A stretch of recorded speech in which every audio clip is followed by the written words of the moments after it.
Hello, and welcome to the Directors' Dialogues from the Climate Governance Initiative, where we lift the lid on the different ways that company board members are speaking up for climate in their boardrooms.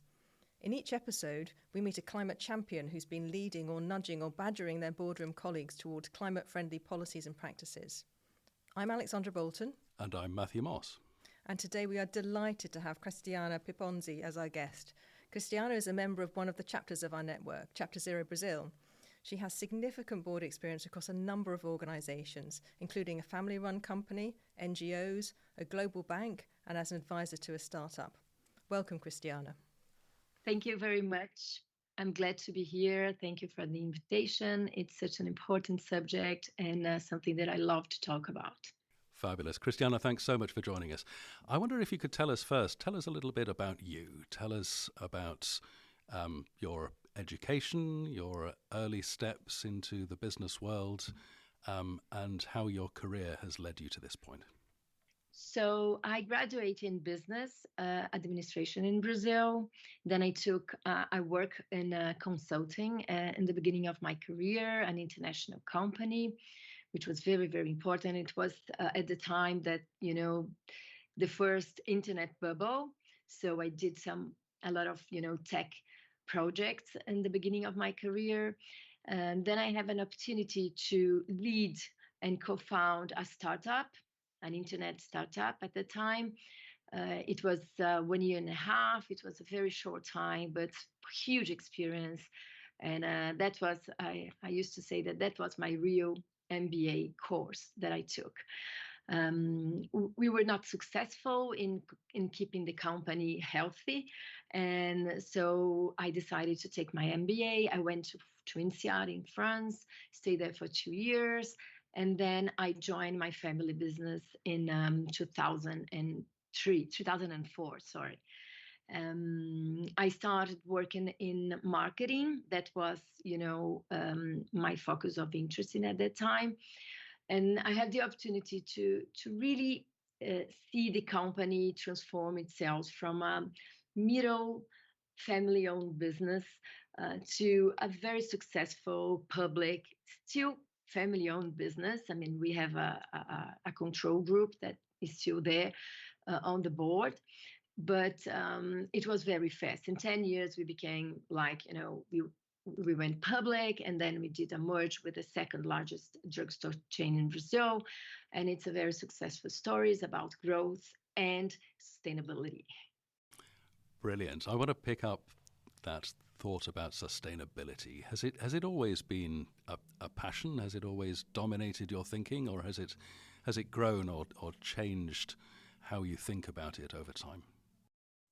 Well, I think as a person, I have always been very, very concerned about social issues from my, basic formation at school. I went to a very humanistic school, and as a person, it has always been with me, and it was a value of my family, and we were very involved with social problems and things like that.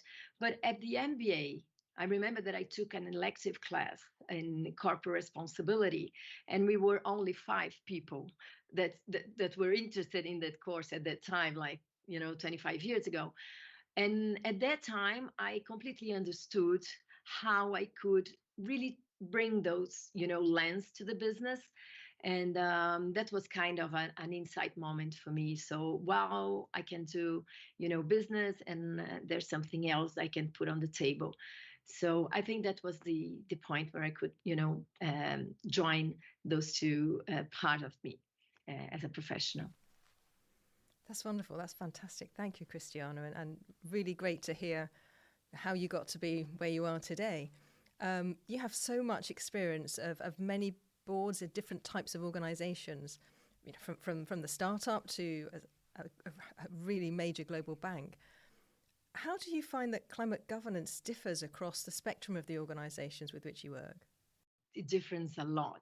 And I think there is a lot to do with the type of organization. I mean, it's a global bank, family-owned, NGO. It changes a lot. But it also changes depending on the role that sustainability makes for the business or for the organization.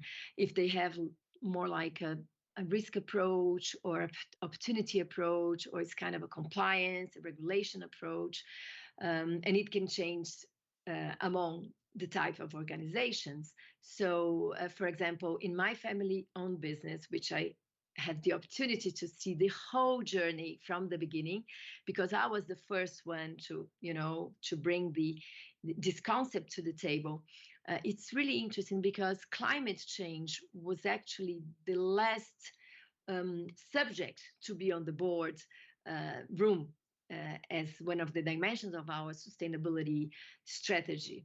Because I don't know, I think perhaps in Brazil we have so many social issues, and as a retailer, dealing with a lot of employees and hiring from the first level, people with no education, and then we offer education throughout the career, and dealing with consumers, all of Brazil. I think the social part of sustainability was much stronger for us.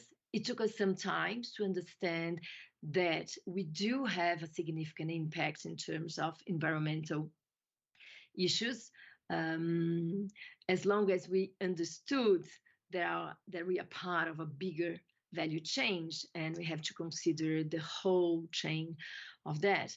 And also, I think when you get to evolve in terms of mindset of sustainability, it becomes very clear that climate change is a collective problem, which means that we need a collective effort in order to be effective. Otherwise, it won't make any change.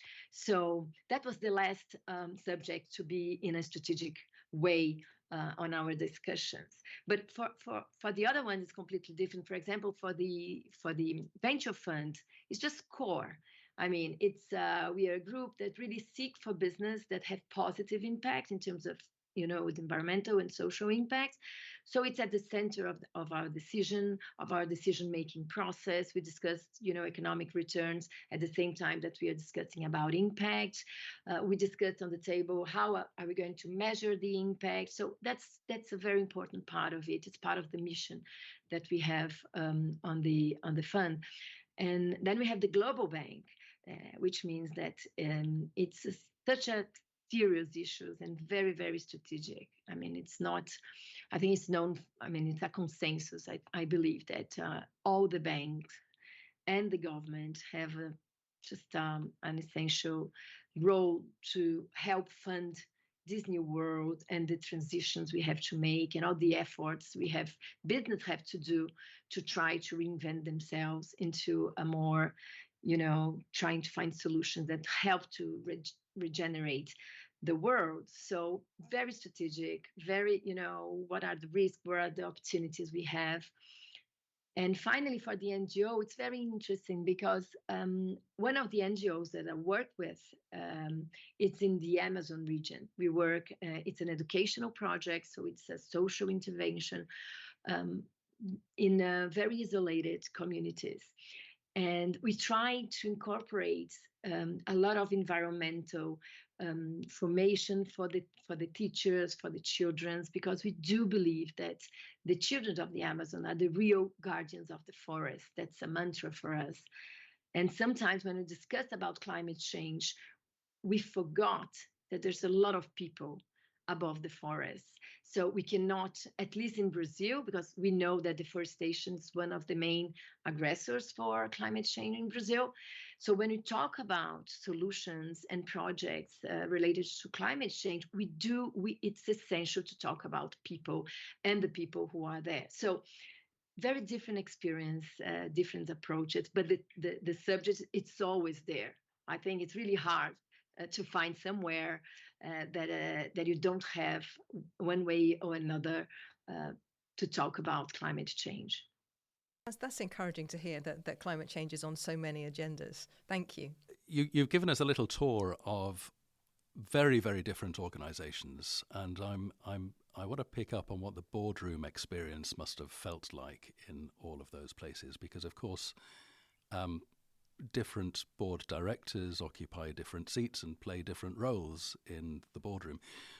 Alexandra and I deal mainly with non-executive directors, and you have plenty of experience in that capacity, but you've been an executive director too, haven't you? You mentioned specific responsibility for marketing and sustainability at Raya. I'm interested in the dynamic between the executives and the non-executives. How do you think they can make the most of that relationship around sustainability? Yeah, I think that's key. I talk a lot about other board members and executives, and that's just a key success factor, I think, for advancing the agenda in the company, how you collaborate and how you work, like provoking from one side, but really being a partner for the management to advance the agenda. And I think there's one thing that is just essential in my experience, which is to have a long-term vision that is shared among everybody. So what are we really trying to accomplish in terms of sustainability, in terms of climate change in the long term? Because this, it has to be very bold, of course. Everybody likes to try to achieve bold goals, but very inspirational as well, because the journey is not always easy. It's not linear. You have a lot of, advancement and going back. So I think this shared vision that everybody feels like that's what we are as an organizations are we trying to accomplish. It's really, really important to collaborate. That's the first step. And then I think the governance in itself is it's just an essential part of it as well, because you have to uh, you have to be in tune with the management. That's such a complex issue. It's changing a lot. The context changes, and we have to be aligned not only in the beginning of the journey about priorities and what success looks like in the short term as well, because you have to have the vision in the long term, but you have to have very clear short-term goals in order to make it real for everybody. And so I think the governance would make it possible, and we make it agile, if I can say, to adapt to changes, to new context or new challenges that the company is facing, because we're facing a lot of other challenges besides sustainability issues today. So very, very important to have rituals, to management this journey. How can we manage the journey? So governance, it's really important to manage any kind of initiative or strategy. So I love that, the having a vision and having the right process and the right people in place is absolutely key. And you mentioned when you were talking about the NGO working in the government that the people were the guardians of the forest, I think was your phrase. So people's are key to these. You serve on several NGO boards, and they're mainly focused on people and social good. But you also serve on more commercial business boards that will be presumably focusing more on commercial aims and profitability. What are the benefits of having board directors who are involved in both business and civil organizations? Oh, for me, it was so essential. I mean, to start with, I learned how to be a board member in the third sector. I started there. So it's just an amazing school for me. But I think every leader, not only directors, board directors, but every leader should have an experience in a board of an NGO, because we learn so many things. First of all, I had the opportunity to know a deep Brazil that I didn't know. Brazil, it's a continental country full of differences and diversity. And I had the opportunity to meet fantastic people that I would never be able to meet if I was not, working at an NGO. And we have to deal with very, very complex problems with very few resources. So it makes you develop some very important skills in terms of approaching the problems. Systemic thinking, for example, you just learn by force, because the problems are so complex that you have to manage so many different stakeholders that don't talk to each other, that have different agendas. So it's really, really a school, I think, for a lot of different reasons. And finally, I think we get to a broader view of the world it's so essential for us to, try to push the agenda forward, that I truly believe that it's an experience that everybody should has at least once in your life. It sounds like we should very much have serving on an NGO board as part of the training programs for all new independent directors. Exactly. When you're talking about sustainability, one of the challenges is how do we assess success? Because for the traditional business, we know all the indicators. That's the bottom line. We have all the quantitative. It's easier for us to assess. Are we doing good? Are we doing fast enough? That's the speed we want to go. But for sustainability, we're talking about impact, and it's so hard because in the beginning you don't have those indicators. They are so far away from what you are able to manage and assess. So you have outcomes indicators, but in the NGOs, your focus is on impact. That's the only success indicators that counts at the end. Now, am I transforming what I'm supposed to transform? Am I helping to really create impact? So it's really helpful to try to approach sustainability in the private sector. So thinking about impact, Cristiana, I'm really interested in how the different governance structures might help or get in the way of having that sort of the impact that you're looking for. And with your experience of this great variety of companies, I'm really interested in the family-owned business that you started off talking about. I think it's a very old company, isn't it? It's over 100 years old, and it must have ways of working that differ from traditional businesses, I guess. Tell us something about how a governance structure can impact how climate is treated in the boardroom. Well, I think first of all, I have little experience with a traditional company related to climate change. But what I can say is that there's a similar mindset when we approach, for a family-owned business that has this, long-term perspective. Is just part of the DNA of what we do and how we approach the business. And for sustainability, I think this is quite similar. This, need that you have to create long-term value. So it's very, very easy for a family-owned business to adapt to this, to this agenda. As soon as you get the information and you understand and you get the right level of consciousness about what sustainability means in that business. But once you understand, I think this flows pretty well. But of course, again, you need some governance structure to make sure that we are not dependable on one or two, person in the boardroom. So the governance makes it very, very sustainable for the company because it's just implemented this, culture or how to approach business. And in my experience, there's a lot of, governance, there's not one single recipe for success. But in my experience, I think we have three things that made a huge difference in the way we structure our governance. The first one is to have really sustainability committee. Is not that, common in Brazil. Some companies do have. It's not that uncommon as well, but I don't have the stats with me. But I think it's just essential.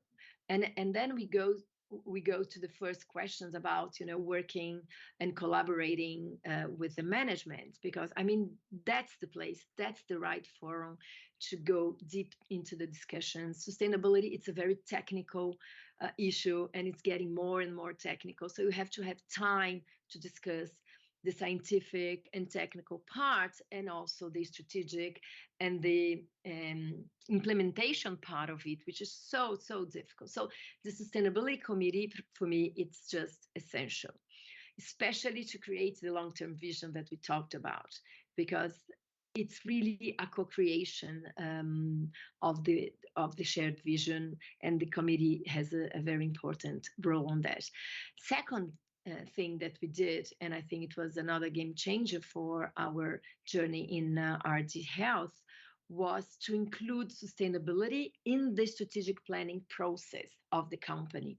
So we used to have very good discussions on sustainability, but just after the strategic planning, which means it was an approach wow, we're going to do that. So what's the impact? How can we mitigate our impact? So it was more on the risk and mitigation side of the discussion. When we put it together, we create a very positive agenda for sustainability. And that's very important, not only to create business opportunities, which is essential in my view, but also to engage people, because it's easier for you to engage in a positive agenda initiative than, wow, I have to do that, but I have to do that also. So the strategic planning was really, really important. And there's a final thing that it's interesting to share, because in the beginning of our journey, we thought we should not have sustainability director in the company, because sustainability has to be spread around the company. Everybody has to have this lens. It's part of the way we do business and we make decisions, but we are not mature enough to be like that. I still believe in this thesis, but you have to be ready, you have to be mature enough, otherwise the agenda just doesn't grow. And then after 2.5, 3 years that we started in a very, structured and strategic way, our journey, we realized we would need someone to really orchestrate the agenda and try to educate everybody. And today, I think this person is so important, so important. And the profile that this person has, it's also very key. And now I think we still need that person in the company. Perhaps in 5 years, it's going to be just not important anymore, not essential anymore. That's so interesting. Thank you. So a perfect example of setting out on one track with the best of intentions and with the best of understanding, but then in the light of experience, you need an honest conversation with yourself and backtrack a little bit and set off in a different direction. I completely get the courage it must take, actually, to be a little experimental.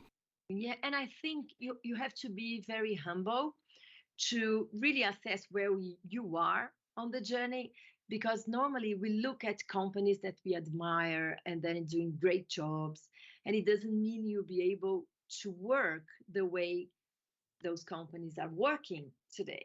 So I don't know if you know, but in Brazil we have Natura, which is an amazing example of a company that is doing a great job for the last 30 years in this subject. And we look a lot at Natura. We are very close to them, and wow, they're doing that, so I think we should do that. So we learned that we have to be humble, to understand that we're not ready to structure our company the same way, not only because it's a different business, but also because we are in a different stage of the journey. That's super interesting, and it sounds like you're already giving an example of a challenge that you've encountered and how you found a different route around it and overcome the challenges. And we know that the grand challenges that we have, if you like, as a planet, as a species, they're systemic. They're sort of systemic system challenges, and it would be really interesting to hear what challenges within the boardroom you've encountered embedding the solutions to those systemic challenges, particularly climate action, across your organization. And actually, indeed, as you did with the sustainability director, how you overcame those challenges. Well, a lot of challenges. a lot of them we still haven't overcome. So, but we're trying to address them. So I think there's one very, very important point, which is especially for climate change, which is the lack of knowledge among the organization. Um, and it's not only the lack of knowledge, like in general understanding, but really what is the impact that climate change has in my business, in society, in my country? What are the risks of our operation, our business, in terms of financial risks? And there's a gap between what we know and, in fact, how we bring this knowledge and deep into the company. So that's the first one. And to address that, education, bringing people. I think there's this balance in terms of education that you have to promote in the company, which is a very technical and scientific, science-based, information, but also examples in the real world that translate how companies are dealing with those challenges. And so we're doing a lot of exchange among companies and leaders. Second thing that I think is a very important point, and I don't see a lot of people talking about it, because we normally talk about the boardroom as an united entity, as it was only one vision of the subject. And I think the lack of alignment, it doesn't mean that we have, opposite views, but we have different knowledge about the subject, and we have a different view on the speed we have to address. So I think there's one point that is really important, which is to get the alignment within the board members. It's not obvious, and if you have a diverse board that you should have, it's even more harder, because you have different ages and experiences and backgrounds. And I think we did a very good homework on that in RD Health, because we worked a lot with these alignments. We brought some people to talk for the board members. We do some, small conversations, because we needed, it was in RD Health, it was a very top-down way of implementing the strategy. It was the board that wanted to advance the agenda, so it was really important to have a single voice in the major themes of sustainability, and it took us a lot of effort to do that. And I think finally, what I must not forget to mention is the financial trade-offs we have in terms of short-term pressures for results and the long-term sustainability goals that we expect to achieve. There's a difference in timing for those, and trying to find the right balance in terms of investment, in terms of efforts, in terms of the metrics and how we assess the success for the strategy. It's a challenge. Don't know the answer. That's fascinating. So, to sort of summarize those three big challenges: the lack of knowledge around climate change, the misalignment of board members, and you're absolutely right. We do tend to talk about the board, and we sometimes forget that they're made up of individual people with their own thoughts and ideas and backgrounds. And then the financial trade-off of short-term versus long-term, that's really interesting. Thank you. You mentioned Natura earlier, and it would be great to hear some specific examples of climate initiatives, either there or elsewhere, that you've seen implemented or mobilized at board level that have really made you think, hey, that's a great thing. I need to take that back to my companies. Mm-hmm. Well, I think there's one thing that it's really important, which was the decisions to make public commitments, long-term public commitments. We were talking about, the Chapter Zero in Brazil has been just amazing for that, because we have this, opportunity to exchange and have deep conversation in a safe place to really, share the challenges and everything. So I think this decision to make public commitments, very bold, was an example of that. we did it. We were very, very vocal about it on the board. The management was not very receptive at the beginning. Let's do the commitments inside, let's learn a little bit, and then we make it public. And we thought we needed to really accelerate the agenda, and it's going to be very, very important to make it public, so that we were not, dependable on that group of management that were there. But again, it's a sustainable way of maintaining a policy, a strategy, a vision on sustainability. So that's one example, and I think it changes completely the way we advance in the agenda.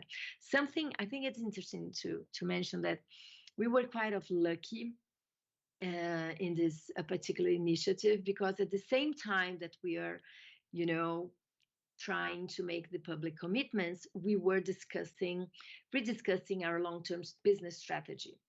We are a retailer that we wanted to transform ourselves, amplify our positioning from a sick care retailer to a company that really promotes health, which is a very, very structural change, because we're talking about creating value, not only in treating people that need to be treated. And it's very good, thanks to science, that we have a lot of inventions to take care of people that need something when they are with some troubles, but are really going to expand it and amplify to create solutions that help people be healthy before they get something. So that's a completely shift in terms of business strategy and the thesis of value creation. And in this discussion, so this is a new company we are building with technology, with health. And what does success look like for this company? So it's not the normal growth that we were used to it, but we started to discuss what is success for this new company. And all this sustainability agenda was just very integrated and very coherent in terms of what we are trying to accomplish with this new strategy. So when you have this opportunity, I think that's the message. When you have the opportunity to really rediscuss strategy with the lens that you want to introduce of sustainability, that's really powerful. And I think that's what happened with us.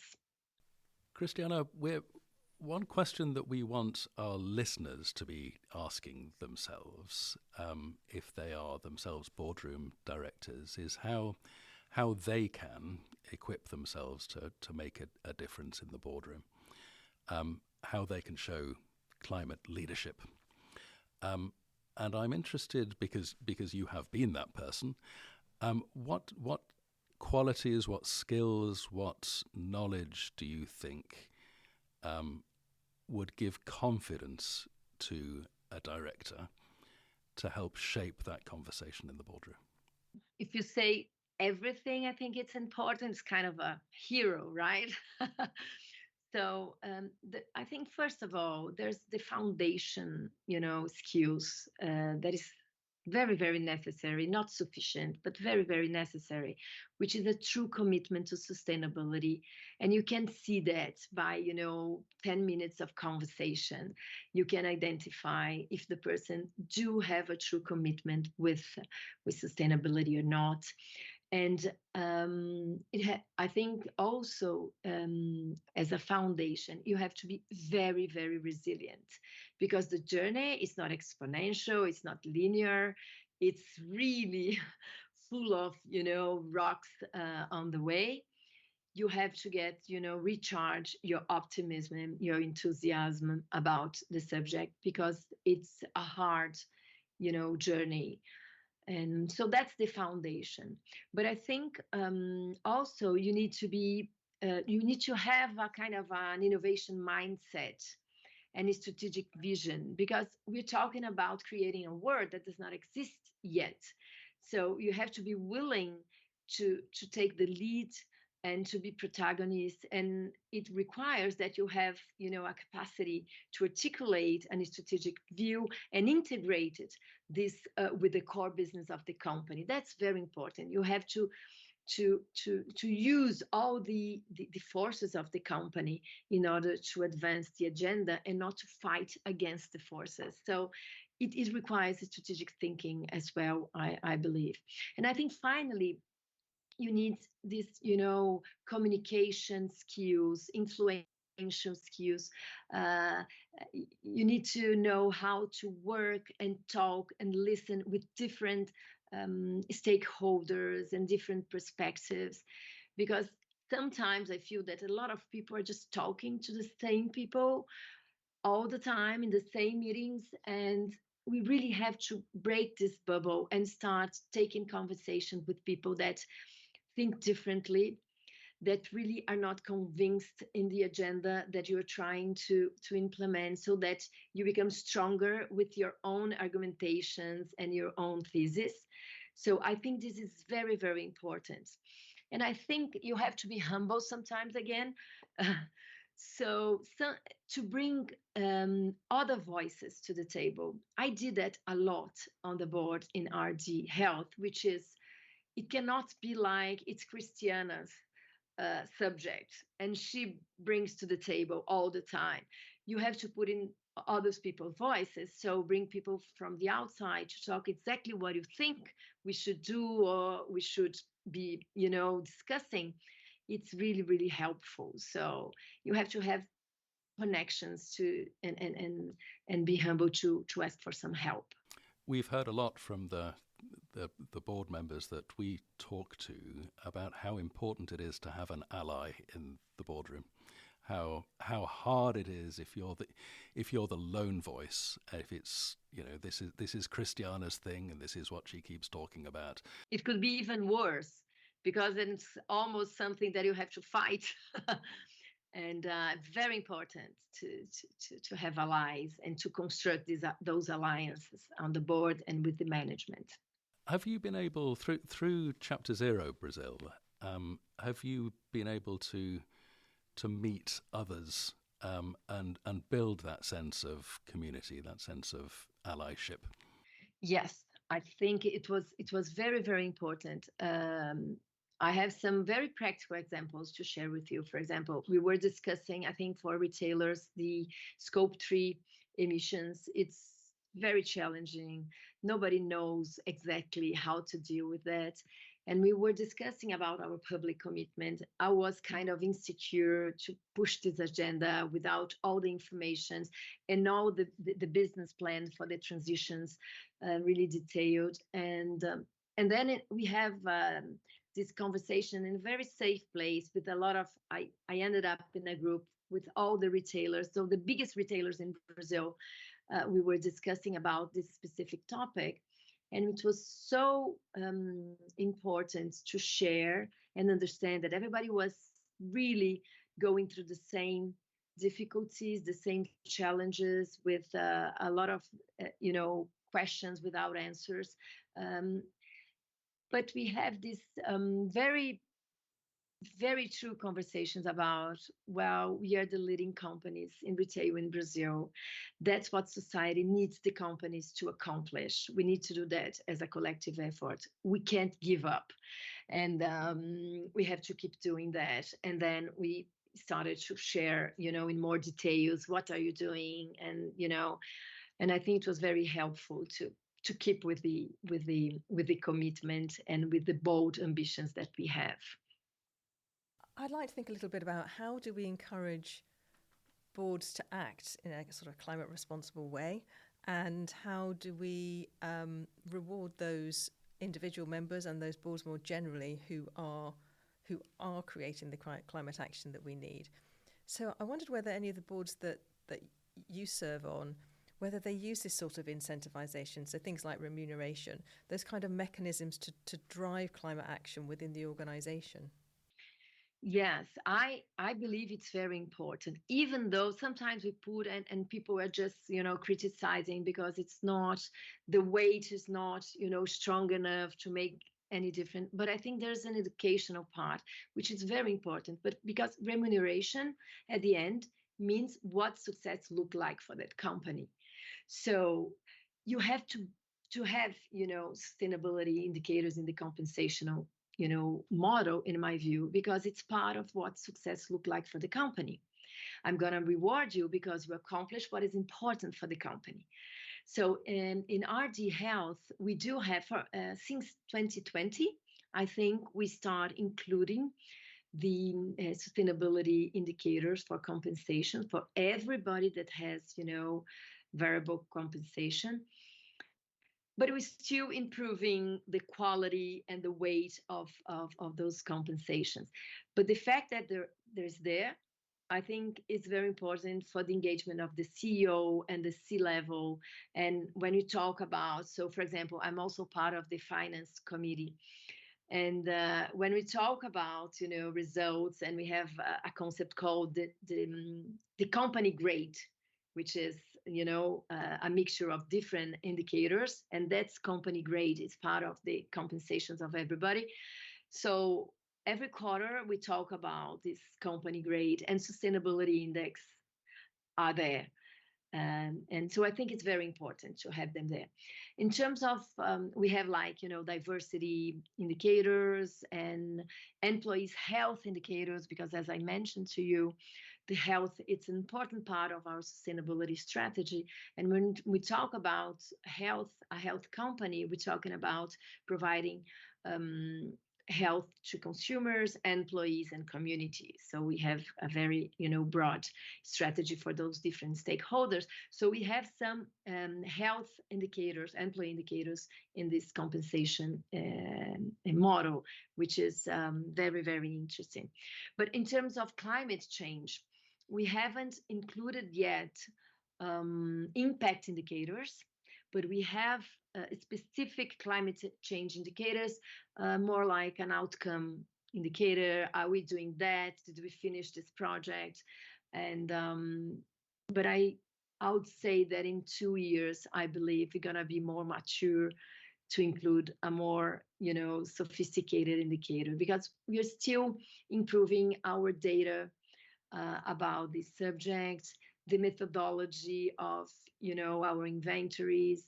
We are improving our business plan for our decarbonization process. So we're not ready to have an indicator in compensation that it's really about reducing emissions. We have this in as a management tool, but not in the compensation model yet. One question I'd love to ask you, with all the experience you have across all that diverse set of organisations, what are the pieces of advice that you would give to independent directors who are trying to deliver climate action in the boardroom? First of all, I think it's educate yourself.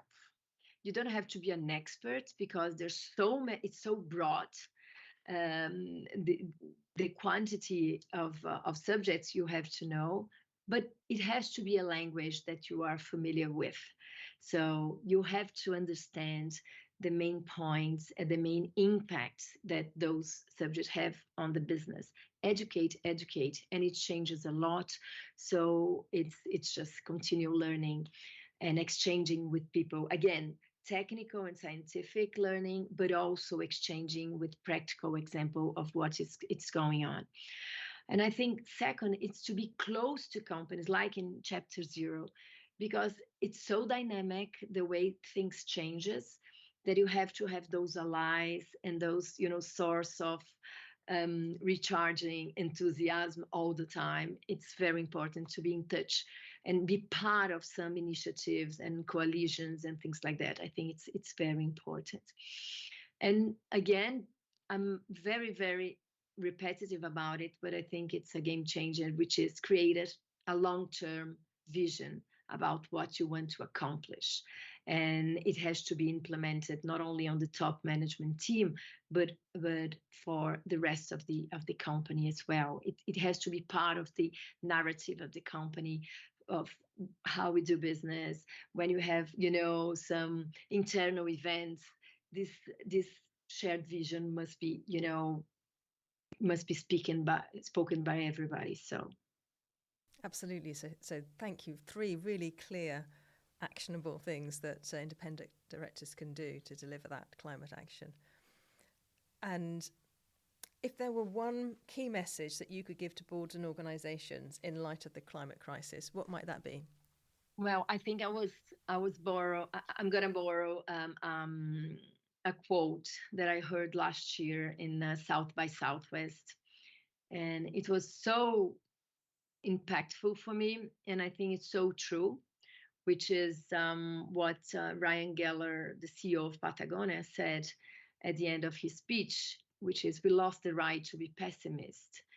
We've done, we have to act. We have to keep doing and keep, innovating so that we can deliver what society needs the company to deliver, so that we can, have a better world and a possible world. So too late to be pessimist. I think that's a great quote. Thank you. Thank you very much, Cristiana Pipponzi, for sharing your insights with today. It's been great. Cristiana, thank you so much. Thank you for the invitation. And I'll be back in 2 years so that we can talk a little bit more about how our journey it's improving. Thank you. Wonderful. We will hold you to that. The Climate Governance Initiative is a global non-profit network reaching more than 100,000 board directors. Most of the world's greenhouse gas emissions come from the private sector. So the central question the initiative asks is, what if every company had a climate target and a plan to meet it? We work globally with over 30 chapters reaching board directors in over 70 countries, and our work draws on the principles for effective climate governance set out by the World Economic Forum. If you want to know more, there's a link in the show notes where all our content is available for free and where you can find your local chapter. This podcast was recorded in April 2024. Next time we'll be speaking with Lisa Bougie. She's a board director, strategic advisor and investor in California in the United States.